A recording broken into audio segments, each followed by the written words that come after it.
Jadi ya mungkin ya kalau dibayangkan kehidupan suku Aztec saat itu mungkin ketar-ketir juga, tapi ada juga rasa bangganya bahwa akan dipersembahkan kepada dewa gitu kan. Kalau saya sih merasa beruntung tidak hidup di masa itu dan tidak menjadi bagian dari suku itu, karena kayaknya Apakah hari ini giliran saya untuk dikorbankan? itu kan itu jadi nggak tenang, itu bisa bikin asam lambung naik. Halo, assalamualaikum.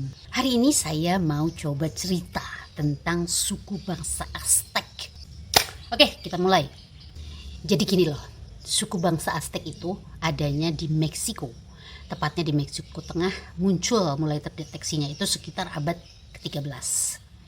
Mereka menamakan dirinya Meksika. Nah itu disebut-sebut sebagai cikal bakal penyebutan nama kota Meksiko. Mereka itu pertama datang ke Meksiko Tengah. Lalu mereka membuka rawa-rawa di tepian danau, yaitu Danau Texcoco. Nah mereka itu ingin membuat sebuah pulau.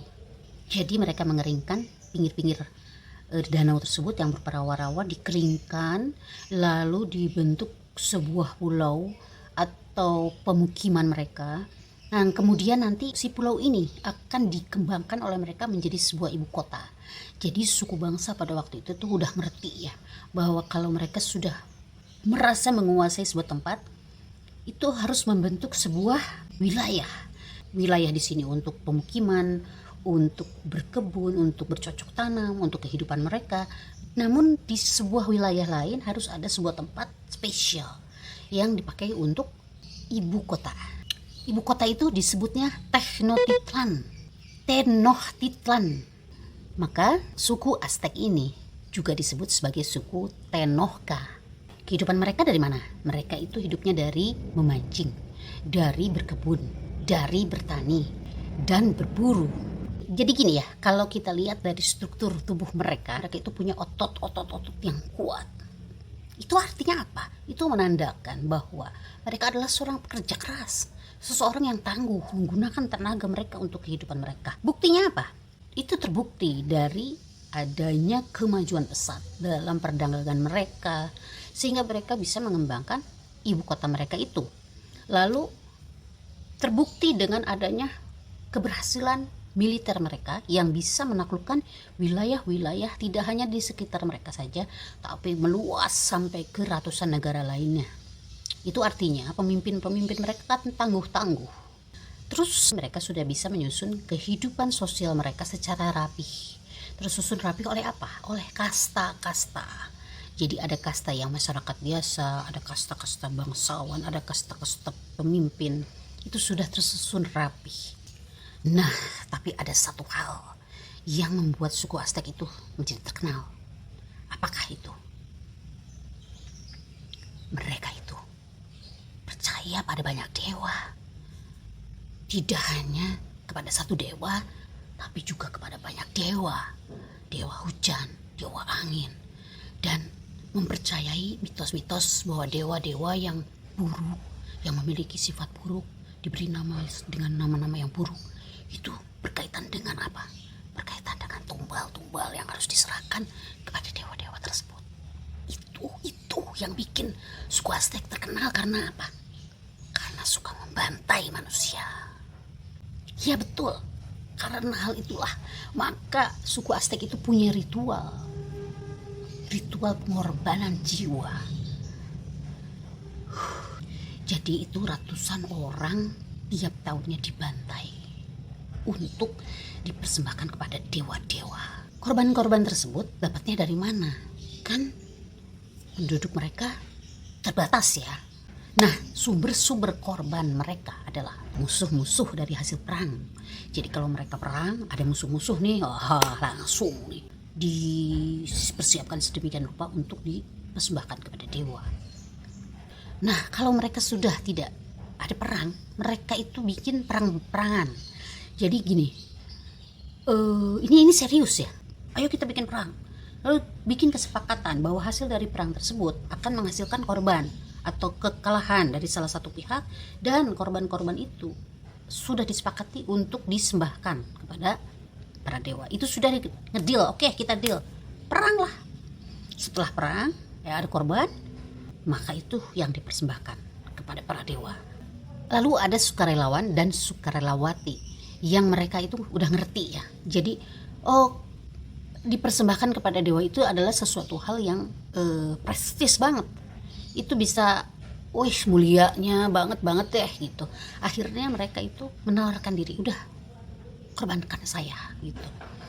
Itu keren banget, heroik menurut mereka ya. Terus sumber lainnya dari para budak yang udah dijual lebih dari 2 kali. Misalkan nih saya punya budak nih, terus saya dijual, jadi dibelilah sama orang itu, terus dijual lagi tuh si budak itu ke orang lain. Itu udah 2 kali bahkan lebih seperti itu bisa dipersembahkan kepada dewa. Lalu adanya festival-festival yang sengaja dibuat, seperti misalnya festival-festival mencari pria-pria yang mirip dengan dewa-dewa atau gambaran dewa-dewa, atau mencari pria-pria dengan karakteristik tertentu untuk apa? Untuk nanti dikuliti kulitnya. Jadi ini seperti semacam idol kontes gitu ya. Mereka itu akan dipilih siapa saja cowok-cowok yang berambut panjang, bertubuh langsing dan berkulit putih, itu akan dikumpulkan terus diseleksi. Yang mana yang paling mirip dengan karakteristik para dewa-dewa. Nanti mereka itu akan dipilih sehingga terpilihlah satu orang yang paling memenuhi kriteria mereka. Lalu si orang ini akan diberikan kebahagiaan atau perlakuan spesial selama 1 tahun. Misalkan dia dikasih istri, nih istri buat kamu. Istrinya nggak 1, tapi nggak 2 juga, nggak 3 juga, tapi langsung 4 gitu. Lalu dikasih makanan enak, dikasih baju-baju yang keren-keren, perhiasan-perhiasan seperti itu. Terus mereka itu kerjanya itu hanya jalan-jalan ke kota, ke ibu kota, terus menghirup bau-bauan yang menyegarkan dari bunga-bunga, terus main musik gitu. Jadi dibikin senang. Nah, tapi setelah 1 tahun berlalu, dia itu akan berjalan ke atas altar. Lalu di sana dia akan dibaringkan. Setelah dibaringkan, dia akan dibunuh, dipersembahkan kepada dewa. Dan bagi saya itu sangat mengerikan. Nah, kalau untuk yang laki-laki yang diambil kulitnya, itu prosesnya hampir sama seperti kontes pemilihan para dewa itu ya. Udah dipilih, nanti mereka itu akan sama ritualnya, dibunuh dulu, ditusuk dadanya, diambil jantungnya, nanti baru dikuliti kulitnya. Nanti si kulit ini bisa dipakai untuk perabotan, untuk ini, untuk dijadiin baju dan sebagainya. Atau bisa juga gini, mereka itu sebelum dibunuh dikasih kesempatan, silahkan kamu bertanding dulu dengan suku Aztec yang paling terkuat. Itu kayak apa, film gladiator ya. Nah, jadi mereka itu disuruh bertanding dulu, bisa enggak nih ngalahin itu sebenarnya gini, mau menang mau kalah itu sama aja, pasti akan dibunuh. Pasti akan dipersembahkan kepada para dewa, karena kan itu reward yang paling spesial. Jadi reward yang paling spesial itu adalah menjadi persembahan untuk dewa. Tapi kalau orang berpikir, ya saya mati lah, mau apa judulnya persembahan kayak apa, toh intinya saya mati kan gitu. Jadi dia percuma mau ngelawan suku Aztec terkuat, terus dia kalah atau menang itu sama aja, karena akan dipersembahkan juga. Korban berikutnya didapatkan dari keluarga yang memiliki anak kembar. Jadi kalau di suku Aztec itu ada kepercayaan bahwa memiliki anak kembar itu akan membawa pertanda buruk. Karena ada dewa yang kembar yang memiliki perilaku yang buruk, dan itu gak boleh terjadi sama manusia. Maka ketika mereka punya anak kembar, salah satunya harus dikorbankan supaya gak punya anak kembar gitu loh. Nah, korban-korban berikutnya yang lainnya adalah anak-anak. Jadi itu untuk disembahkan kepada dewa hujan. Ya, silahkan dibayangkan sendiri bagaimana mengerikannya posisi anak-anak saat harus menjalani itu. Nah, itu korban-korbannya. Sekarang gimana proses ritualnya? Itu secara garis besar, proses ritual itu selalu dilakukan di atas altar, di atas piramida, di atasnya ada altar. Itu yang akan dikorbankan itu harus naik ke atas itu, nanti dibaringkan, dipegang kaki tangannya semua. Nanti harus makan, menusukkan pisau, ditusukin dada. Setelah ini saya main ya, itu mungkin kakaknya masih masih banyak. Tapi si kepala sukunya langsung merenggut jantung. Srak. Itu yang tadi sering sendiri. Nanti si jantung ini masih duduk kan, dia akan mengarahkan si jantung itu ke atas untuk simbolisasi bahwa itu adalah persembahan kepada para dewa. Seperti itu. Nanti si jantung ini ditancap dia kalau bahasa Sundanya. Wah, gitu. Terus sudah gitu si korban-korban itu tuh kan dari altar tuh begini ya, ada tangga gini. Nanti mereka akan tuh, berguling ke bawah. Dan tuh mayat-mayatnya di situ nggak ada tukang potong, bersiap motong. Wah, jadi potong itu bagian-bagian tubuhnya. Yang terkenal itu bagian paha ya. Jadi bagian paha itu suka kayak spesial gitu loh. Nah nanti dipersembahkan kepada para pendeta. Terus diolah gitu kan, diolah dulu dong. Nggak langsung ini pahanya nih gitu, enggak gitu, diolah dulu dimana itu buat paha manusia. Nanti para pendeta makan itu tuh artinya keberkahan ya buat semua karena sudah mempersembahkan kepada para dewa gitu. Atau bisa juga setelah korban-korban itu berjatuhan ditaruh di tengah kota. Nanti orang-orang masyarakat itu akan datang ke yayasan untuk ada bagian yang diingat gitu.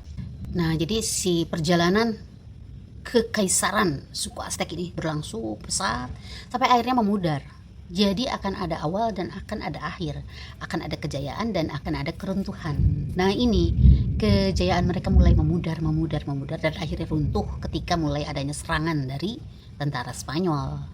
Setelah ada serangan, sebagian dari mereka pun terkena wabah cacar. Jadi habislah mereka.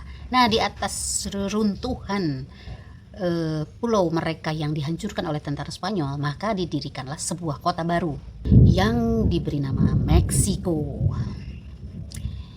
Jadi itu deh cerita tentang suku Aztec sebagai suku pertama dari kota Meksiko sekarang. Semoga bermanfaat ya.